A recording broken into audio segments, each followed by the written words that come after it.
Jangan lupa like, komen, dan subscribe channel YouTube TVRI Bengkulu, serta nyalakan lonceng notifikasinya.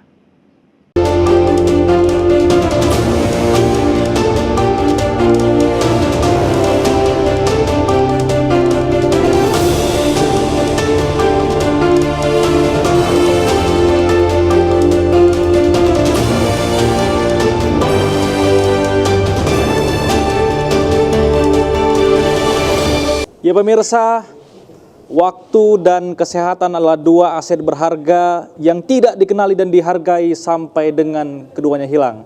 Jadi mumpung badan kita masih sehat dan kita masih punya waktu, kita akan bincang-bincang di hari yang spesial pemirsa. Hari ini adalah kita memperingati Hari Kanker Sedunia yang ke-25 ya Ibu ya.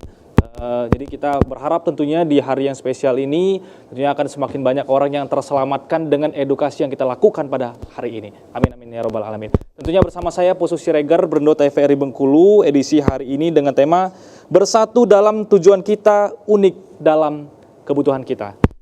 Tentunya saya tidak sendiri, kita sudah kehadiran kedua narasumber dan saya akan perkenalkan terlebih dahulu sebelum kita akan memulai dialog pada hari ini. Yang pertama ada Ibu Haja Asih Jumiasi, selaku Ketua CISC Cabang Bengkulu. Assalamualaikum Ibu, apa kabarnya hari ini? Terima kasih, kita dapat jumpa lagi di tahun ini memperingati Hari Kanker Sedunia yang ke-25. Silakan memperingati dan tanya jawab di dialog ini pada tahun ini kami jumpa lagi. Terima kasih para pemirsa sekalian. Dan survivor dan caregiver yang ada di rumah, silakan ikut meramaikan dan juga ini sebagai wadah ya Bu ya. Ini karena CISC sebagai wadah setiap tahunnya, mudah-mudahan bermanfaat. Oke. Baik pemirsa, yang kedua saya perkenalkan ada Dr. Mirna SPPK ONK selaku konsultan onkologi torak dari RSUD Muhammad Yunus. Assalamualaikum dokter, apa kabarnya hari ini? Salam sehat, alhamdulillah. Selamat ya. Hari ini kita memperingati Hari Kanker tanggal 4 Februari ya, Hari Kanker Dunia ya. Semoga kedepannya kita lebih lebih care ya untuk mendapatkan semua kanker ini dalam stadium dini ya, untuk pencegahan preventif ya, mencegah supaya tidak terjadi penyakit ini ya. Penyakit bisa dicegah sebenarnya ya. Okay. Ya, jadi itu yang penting ya. Jadi yang penting dari ini yang memang ke arah ke promotif dan preventif kita ini. Preventifnya ya dokter, berarti preventif, promotif, perlu digarisbawahi bahwa bisa dicegah ya dokter. Ya, tapi sebelum sana saya ingin ke Ibu Haja terlebih dahulu nih. CISC ini apa Ibu? Mungkin kan masih banyak pemirsa yang awam di rumah, boleh diberitahu dulu CISC ini sebenarnya apa? Ya, silakan. CISC itu adalah lembaga Cancer Information Support Center. Itu wadah pasien-pasien kanker, organisasi ya.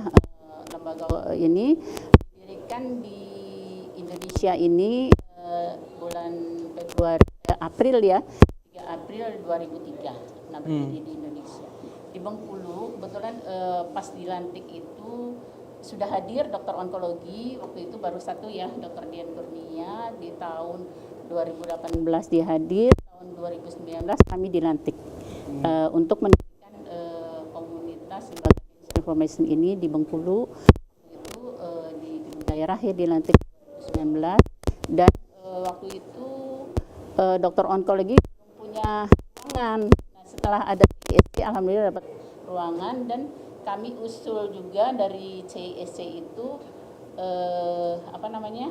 kemoterapi bisa dilaksanakan dengan BPJS. Alhamdulillah terlaksana.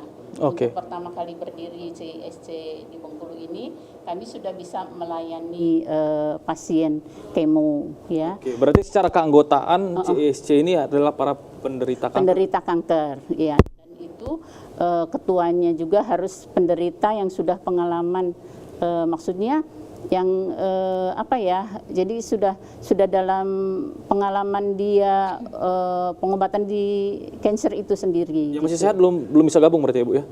Boleh sih, tapi keluarganya ya, keluarganya. Jadi mendampingi gitu ya, Bu, ya? misalnya Mas Poso ini punya saudara atau apa. Nah, jadi Mas Poso itu sebagai pendamping ya, namanya caregiver itu boleh gabung gitu. Boleh gabung. Oke. Untuk di sana juga ada dokter-dokter onkologi sebagai penasehat ya. Jadi semua dokter spesialis, dokter onkologi semuanya gabung di CSC dari tahun 2019. Alhamdulillah waktu keadaan setelah adanya CSC di tahun 2019 itu, setelah pelantikan kami dulu ya cari anggota itu pasien-pasien kanker kan zaman dulu kan dia masih awam ya, jadi kadang-kadang dia nggak tahu harus kemana dia berobat. Akhirnya kan semua dikumpulkan dan kami ke rumah-rumah itu anggota cancer itu ya mengadakan pertemuan untuk apa?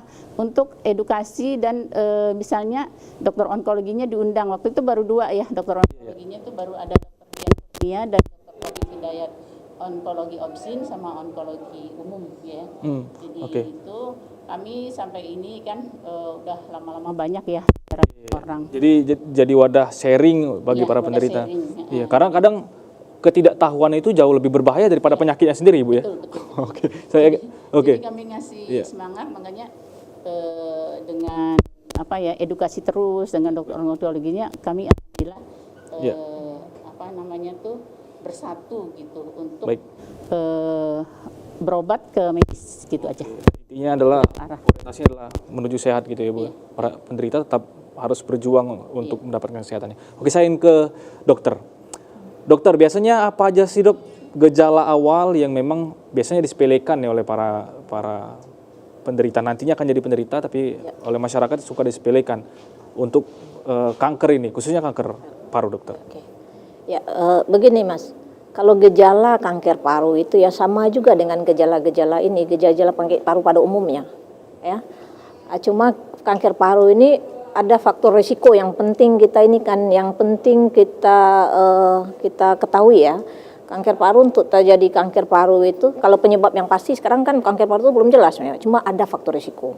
Salah satu faktor risikonya merokok, ya, asap rokok, ya, polusi udara, atau bisa juga inflamasi segala macam itu ya. Ada genetik enggak seberapa sih, sekitar 5-10%. Cuma itu kalau sudah ada punya faktor risiko, sudah ada gejala paru ya seperti batuk, sesak nafas, atau pernah batuk darah, atau nyeri dada, nah itu aware lah, ya periksalah ke dokter. Nah kita faktor risiko terutama merokok ya, faktor risiko kita perokok, ada gejala seperti itu.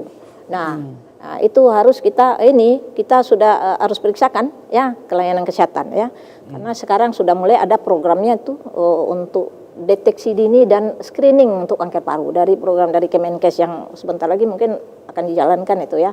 Tujuannya untuk selama ini kanker nih jumlahnya meningkat terus kan. Jadi bagaimana kita mulai ke hulunya ya tuh untuk mencegah ya, preventif dan promotif.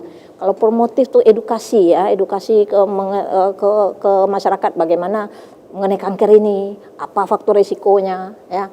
Nah, untuk preventif juga. Nah, pencegahan ya merokok itu ya. Nah, sebaiknya janganlah merokok kan. Nah, itu karena itu faktor risiko utamanya. Faktor risiko kanker kan banyak ya, tapi faktor risiko utama dari studi-studi dari penelitian memang sudah terbukti banyak ada hubungan rokok dengan kejadian kanker paru ya. Oke. Selama ini dokter, ke belakang nih dokter, biasanya orang yang memeriksakan itu keadaannya sudah seperti apa? Apakah dia sudah mengidap kanker kah, atau sebenarnya banyak yang sadar bahwa harus dicek sedari awal nih dokter? Ya. Selama ini ya kanker paru itu datang sudah stadium lanjut. Ya 85% datang itu stadium 3, stadium 4, stadium lanjut. Itu pertama kali dia datang dan mengkonsultasikan. Ya. Kenapa? Karena kanker paru itu stadium 1, stadium 2 kadang tidak bergejala. Ya, maka orang tidak datang berobat. Ya. Nah, karena dia di dalam, paru di dalam. Beda dengan kanker payudara misalnya. Kanker payudara sedikit aja orang terasa tuh. Nah, ada benjolan dikit, dia sudah datang berobat kan, minta pengobatan. Kalau kanker paru dia enggak di dalam. Dia merasa sehat aja ya. Iya, dia stadium 1, stadium 2 itu kalau umum belum bergejala. Maka orang enggak ada. Makanya perlu sekali screening itu ya pada orang yang punya risiko tadi ya. Yang perokok salah satunya. Nah, itu perlu screening. Nah, kalau dia datang itu tadi 85% rata-rata sudah stadium lanjut. Nah, kalau stadium lanjut kita obati juga harapan hidupnya rendah, pendek ya, dibanding dia datang stadium 1. Itu angka hidupnya bisa panjang itu ya. Nah, angka Ini malah masyarakat ada pandangan-pandangan miring-miring nih dokter biasanya. Udahlah nggak usah dicek lah, nanti kalau dicek malah ada penyakitnya dokter. Nah, banyak seperti itu juga takut ngecek. Iya, Akhirnya akhir-akhirnya kan datang juga dengan kondisi sudah berat, tidak bisa lagi dia menghindarkan rasa datang karena sudah batuk darah segala macam. Ya itu rata-rata itu ya. Oke, berarti perlu 85% itu datang dari stadium 4. Nah, stadium lanjut itu kadang-kadang dianggap sudah ada batuk-batuk, dia faktor risiko ada perokok misalnya, sudah ada batuk-batuk kan dianggap batuk biasa. Nah, dianggap batuk-batuk biasa.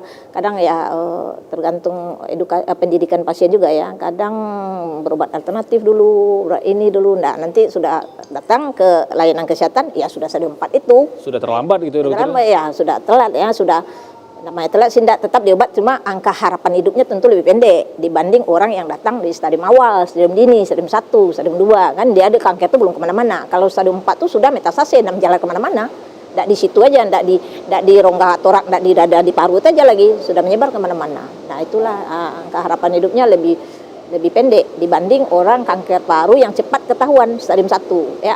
Oke, berarti perlu digarisbawahi kesadaran kesehatan ini untuk mengecek dan men-screening tubuh kita sendiri ini sangat penting di awal-awal ya. Sebagai upaya preventif ya dokter ya.